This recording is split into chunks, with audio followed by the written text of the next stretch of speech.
Check us out on social media, Facebook and Instagram, RainierAvenueRadio.world, and on Twitter at Rainier Ave Radio. 2021 is the year of the local election. From fire district commission to school board to city council, there are over 300 offices up for election this year in King County alone. This could be your chance to serve in your community. Running for office can be daunting. You get so many movies. Yeah. What paperwork is due, when, how to file to put your name on the ballot, voter pamphlets, where you can and can't put campaign signs, how to get voter lists. That's where King County elections come. Well, we can't teach you how to campaign. We can teach you how to make your run official. Join us for one of our upcoming candidate workshops.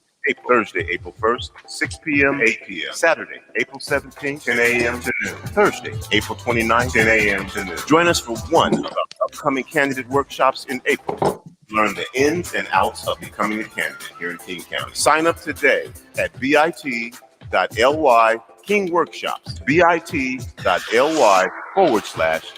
Workshops. Women are not an homogenous group. We face discrimination differently depending on factors such as ethnicity, age, socioeconomic status, and more. Rainier Avenue Radio is proud to amplify women's voices. They are the experts of their own lives, initiating conversations within their community about challenges they face, the solutions they're working on, and the opportunities they see.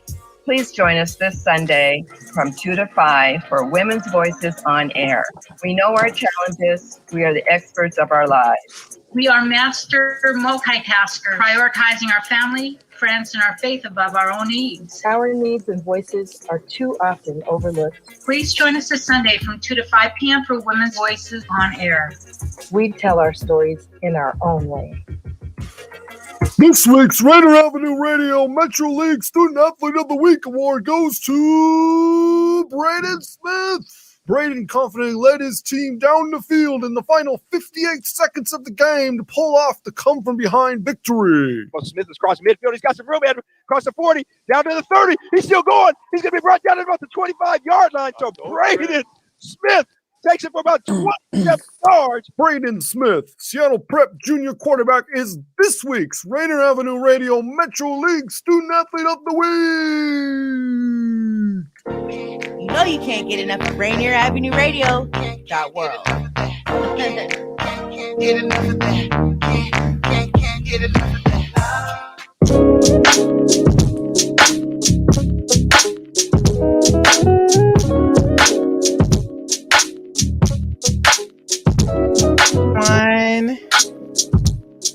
Welcome to Clean Greens Living. It's your girl Queen Bree and Robyn T. And this is Clean Greens Living live, broadcasting off of Rainier Avenue Radio. Hey Robyn, how are you doing today? I am so good. Hello, everyone. Hi, Queen Bree. Thank you for joining us.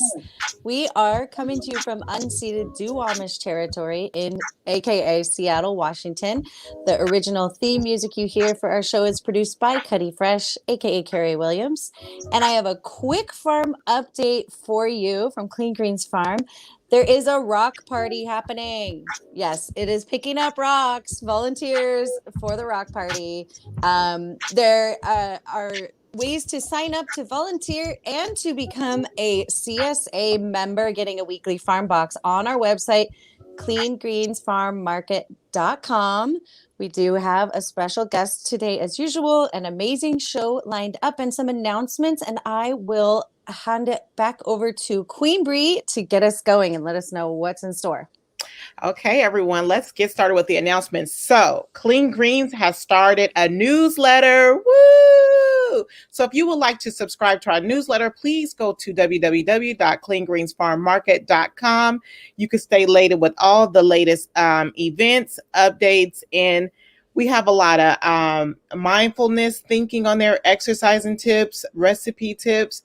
So please check it out and go subscribe. Also, we have a double header this week, this Friday at the Memorial Stadium for boys football. We have Ingram versus Lincoln at 5 p.m., followed by Garfield versus Ballard at 8 p.m.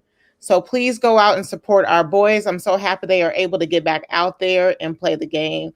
I know football players is very intense and it is important to them. So I'm happy that it was a way for them to go back. Also, Do you do creative work in the arts, history, or historic preservations? Are you interested in getting your project financially supported? For Culture wants to support your cultural activities and share them with King County. Currently offering project grants. Apply by April 28th. For more information, go to culture.org. Did I say that right? forculture.org. Forculture.org. Thank you. What would I do without you, Robyn? So I am so happy. As always, like towards the end of the month, we always like to bring our executive director on and just do a little catch up on the shows, get his input on things about what we talked about on the subjects and what's going on in the current events. So we would like to welcome our executive director and author of 11 Principles for Living, Live Free, Start Now, Reclaim Your Life, Dr. Robert L. Jeffrey. Welcome to our show.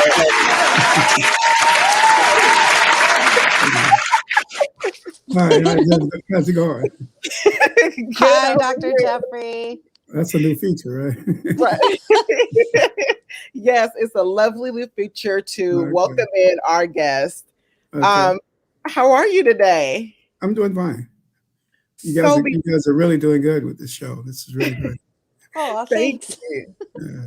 So we are in and out Women's History Month. And just so you know, we will continue to highlight women's in history and we will continue to highlight Black history. Okay. Today, we want to highlight our woman in history, Lottie Cross. I always want to say Deaconess Lottie Cross because she is a woman of many hats. But Lottie Cross was our previous Clean Greens director. We lost her last year. And so we want to honor her and all her work in her community. She has inspired so many women and so many people to get out and get the work done. No one was able to say no to Lottie when she needed them. Yeah. So, Dr. Jeffrey, can you just give us just a little bit of history of the work Lottie did with Clean Greens? Yeah, well, Lottie worked at least for 10 years or more, 11 years with the Clean Greens organization. She was always chairman of the board of Black Dollar Days.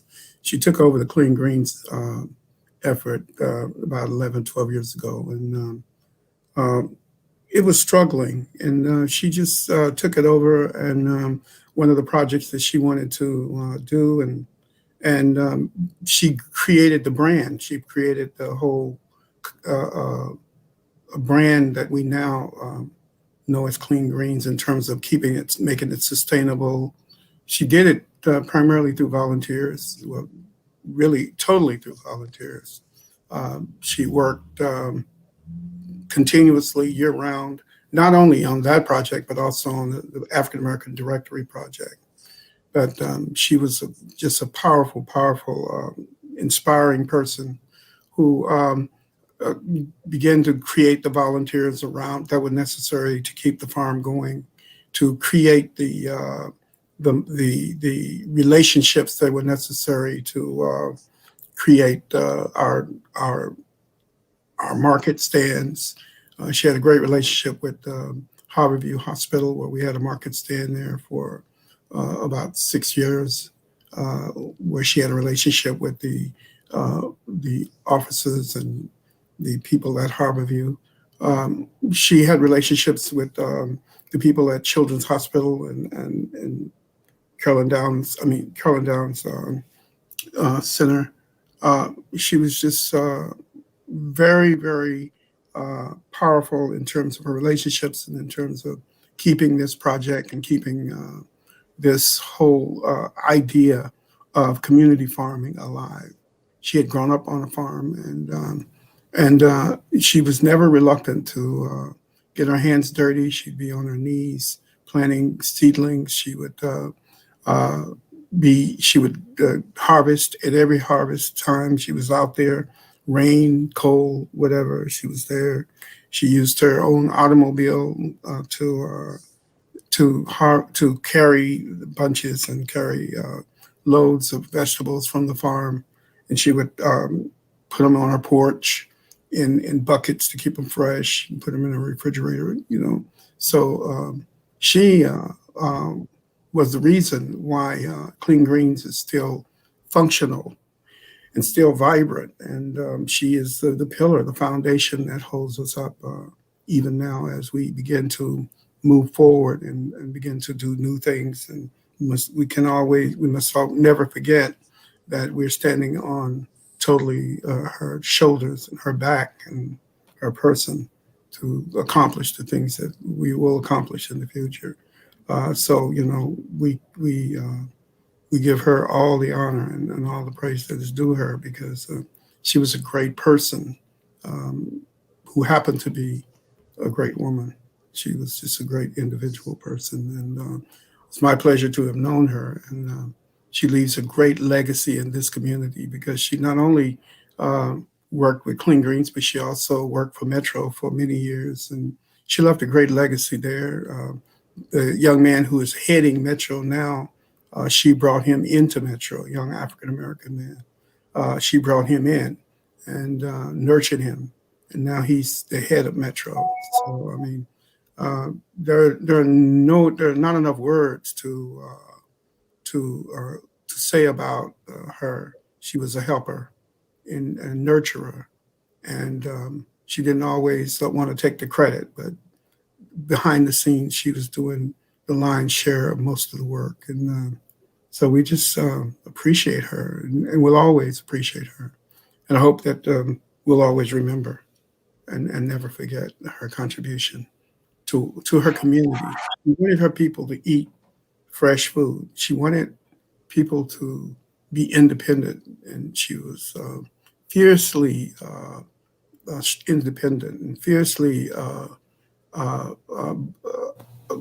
strongly about the business of self-reliance and dignity and self-respect. So, yeah, she's somebody that we can learn from. We can all learn from. I've definitely learned from her. She is what helps drive us to keep going in Clean Greens, and we appreciate the foundation that she left, and we look up to her, and we will continue the mission that she and you created within Clean Greens. So these past few shows, I just want to update on these past few shows. Okay. Last week we had on Ty Valquez, and she talked about mindfulness. And we got so wrapped up in having a conversation, we didn't have time to have all her tips handy dandy. So she sent it to us, and I posted it. Now I'm just going to reiterate the tips that she left, and we'll start from there. So 3 tips that Ty left us with to cultivate our mindfulness practice is choosing your anchor to focus on when you're practicing being mindful. Another one is, if your mind wanders, don't worry. We think about 70,000 thoughts per day. Just remember, when your mind is drifting, to gently bring yourself back to your anchor, and to practice repetition. It is more effective to do mindfulness practice 2 minutes a day, 5 days a week, than to try to do it 30 minutes a day once a week. So whether you're doing it 30 days or 2 minutes a day, you are still being effective with your mindfulness practice. So what do you guys do for your mindfulness? How do you bring yourself peace? I love this topic, and I love Ty. And also, Dr. Jeffrey, thank you for those beautiful words about Lottie. We're always love lifting her up. And about Ty's tips, the choosing the anchor. My anchor is my breath, so the breathing. I always draw back to that because it's easy. It's always there. I don't have to go get anything. And I set up a blanket that I fold and sit on. So that's always there so I can pop in. And I used to try so hard to do 30 minutes. And then I realized when there's a shift in seasons or schedules, and I couldn't do the 30 minutes. So I was like, not doing it. And then someone was like, just do 5. And I was like, oh, and that is Ty's tip. And it really, really works for me. And I also sometimes do a little mantra on the prayer beads. And that's nice too. I do that for a full 108 days every year.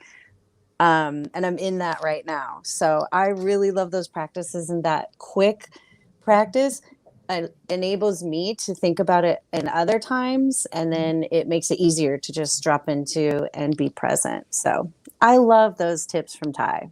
I am curious to hear what you both do too. Wait, Dr. Jeffrey, before you tell us what you do, Okay. if you weren't tuned in last week, we had Ty on and we talked about mindfulness and being mindful. When people ask her, what does she do? She says, I help people slow down. So being mindfulness is slowing down and being in the moment and taking the time to feel your thoughts, hear your mind, listen, and just center where you're at. She said it's not always about calming down, but being with your emotions. Because a lot of the times people don't have time to deal with their emotions. And so they just keep moving until those emotions catch up to them. So Dr. Jeffrey, what are your tips on mindfulness? Well, I have a very, very busy schedule, and I've always tried to stay busy, which is not always good. But recently, for the last, I think going on 2 years, I have taken one day to just. Well, I've chosen not to eat for one day, drink water, plenty of water, and just spend that day thinking about healthy eating, thinking about the things that are priorities in my life, and the things that I need to concentrate on. In the Bible, it talks about work 6 days and seventh day God rested. I have adopted sort of a principle of on the seventh day I will not on basically on the Saturday or Sunday, but during the week on that seventh day I sort of just stop and sort of look at my body, drink liquids, drink water primarily, basically water, and all day from 12 o'clock the night before until the morning, maybe 12 noon, after 12 o'clock the night before, all day the next day, and then 12 o'clock the next day. I will not necessarily spend in just complete meditation. I do meditate during that time. I spend some of that time in prayer. That's my form of meditation, and but most of the time I'm working. But when you deny certain things that your flesh wants, you sort of you're constantly reminded of kinds of what's important about life, and so that's what I've chosen to do, and it's been very helpful to me. It's helping me to slow my mind down, and to concentrate and to write, and so I find it very helpful. Yes, nice. The tips that I do is when Ty said, if you can't sit in silence, listen, do what works for you. So me, I tend to listen to spiritual music. And that's how I start. And then I start to do the techniques of the breathing, remembering why I'm here, remembering what I'm called to do, and just sitting in that moment with those emotions and those thoughts. And if I'm tired and just too tired, I just lay there. It is okay to let your body just lay there. You can't force it or you will end up passing out. So I just lay there. And then this week, I realized that sometimes as adults being busy, this world has you thinking you always constantly have to be busy, and you don't. So I started making my to-do list shorter. And that is with practicing mindfulness each day. So those are my tips. So how is everybody handling? There's so much going on in this world today. I don't even know where to start. There's so many topics. And Dr. Jeffrey, I know you're not on social media. No, I really don't have time to be on social media. It takes a lot of work to be on social media. Right, it does. And I think I'm gonna have to start backing out because it's too much. So we'll start with something that I do know that you're good at this topic, and then I want to get your thoughts on this whole social media subject that everyone's talking about. But let's talk about two things that I have heard in the media this past week that I want to get your thoughts on. One is actually gun control. So this past month, we have in the media that I've heard, there has been 2 mass shootings.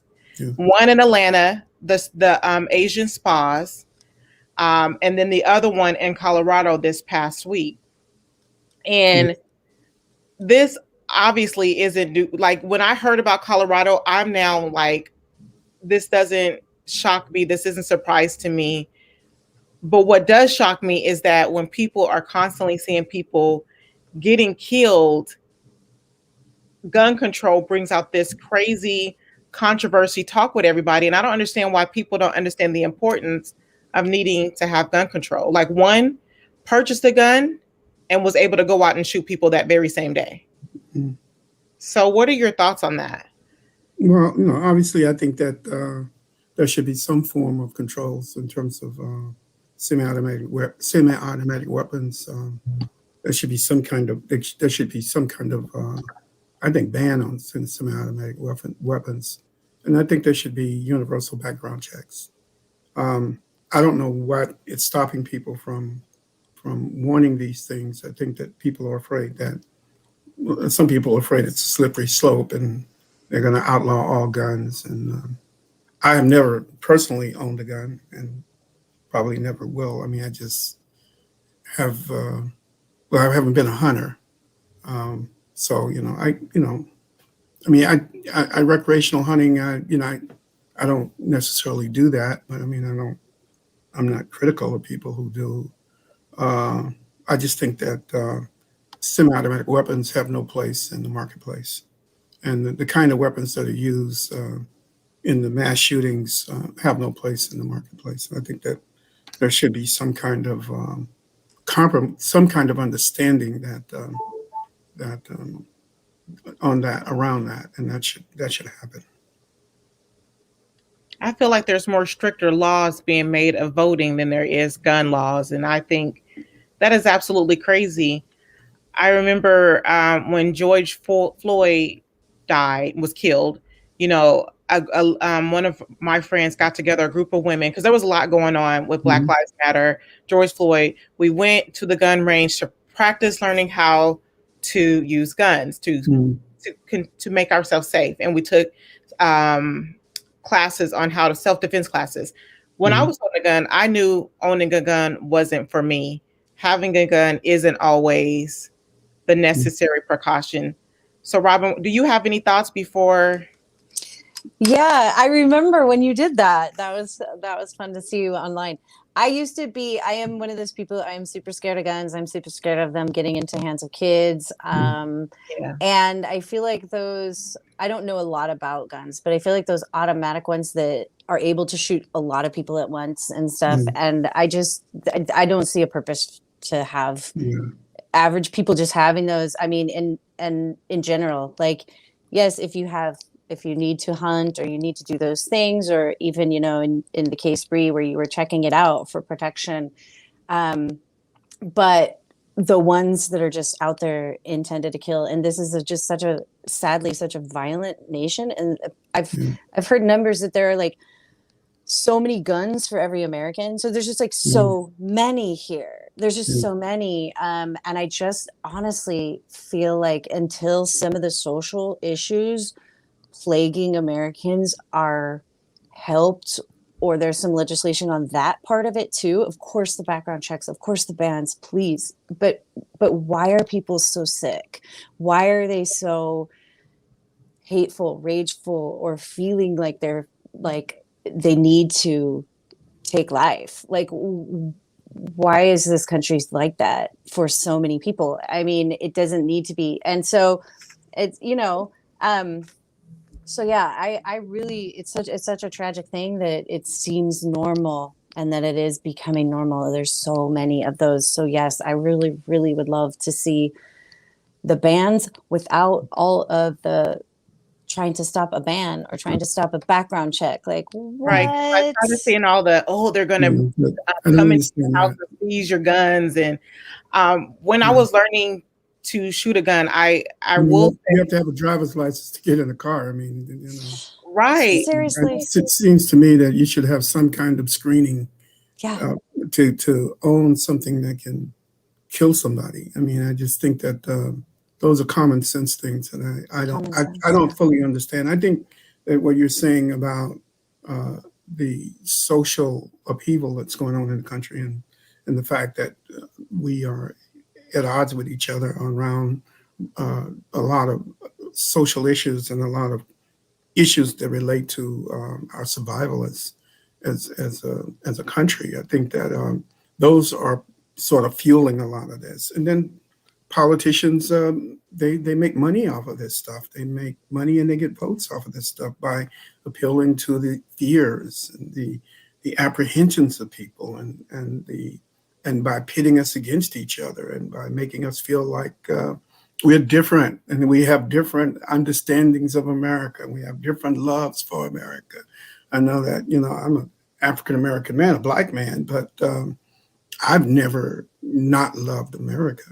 I've never not loved what the Constitution stood for. I've never not loved democracy. I mean, I've not loved the way I've been treated. I mean, I've hated that. I've hated the way I've been dealt with in this country, and I've disdained the acceptance of that treatment, and I, really fought against that all my life. But I've never not loved the hope and the promise that is America. And I think that the notion that there are some people here who don't love America as other people love America is really rooted in some form of racial understanding of what America is, and I reject that notion. And I think that's fueling a lot of the fears. That definitely is. I wanted to make sure to clarify that, like, yes, a lot of the people doing the mass shootings, I mean, pretty much every time I see it, it's a white male. And that's one specific demographic. And that specific But demographic there are Black is males doing a lot of shooting also. breeding hate. One-on-one. Mostly, people shoot the people that they are nearest to, So Black people are nearest to Black people. But I mean, it's just entirely too much shooting going on, period. I think the mass murders are just reprehensible, where people walk into a supermarket and kill people they don't know, they've never met before in their life.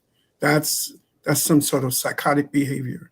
And I don't think you can predict that through mental health. I think that has to be corrected through law in terms of restricting certain things away from those people, so that that can't happen. And I feel just that you would take a driver's license away from somebody. I feel like the narrative too with the media, and I don't know if it's purposeful or not, and I'm trying not to be like that that conspiracy theorists that think it's purposeful, but it just seems like it is, to where all these white male are able to go out and kill these people en masse and are apprehended untouched, unharmed, where African Americans are apprehended for maybe using counterfeit money and they don't make it home. And sometimes I wonder if that's purposely done to keep that white supremacy fear alive and well within our hearts, to keep us divided. I think we have to not be conspiratorial, but we have to look at what's going on. I mean, Black men are killed for speeding or erratic driving, and I don't think any unless they kill themselves, I don't think most of the mass murderers are killed. That could be for reasons of, but what that does is that illustrates that it is possible for the police to get control of a very violent situation without killing the person. What that shows is the possibilities, that the fact that your life being in jeopardy is not a reason to murder somebody. That's what it illustrates. And so that defense that my life was in jeopardy is not a reason to murder anybody, because there are many people who are mass shooters, and we know that your life is in jeopardy because they've just proven that they don't mind killing, and you managed to take them. So that's something that I think we have to look at. Why is it in those cases that you managed to do that? And in cases where a person doesn't even have a gun and has not proven that they are mass killers or that they are killers, that you have to shoot them even in the back. Those are significant kinds of things that we need to explore. And we want to come up with, we want to say objectively or subjectively, we want to say that this is evidence of racism. And I think that we have to be disproven. I don't think we have to prove it. I think it has to be disproven that it's not evidence of racism. But until it's disproven, it is for us who live this life, obviously evidence that there is something going on. Sorry to cut you off, Dr. Jeffrey, but we are 30 seconds. Time flew by. Up next is Traffic Jam. I'm glad we had this conversation. Remember to practice mindfulness thinking as we are moving through this world, as we are conquering racism, gun control, and immigration. Keep your mindfulness and thought and be diligent in your work. Thank you for tuning into Clean Greens Living show, broadcasted on Rainier Avenue Radio. Thank you, Dr. Jeffrey, for coming in. Pleasure being here. Always. You guys are doing great work. Keep it up. Thank you. Bye. Bye-bye.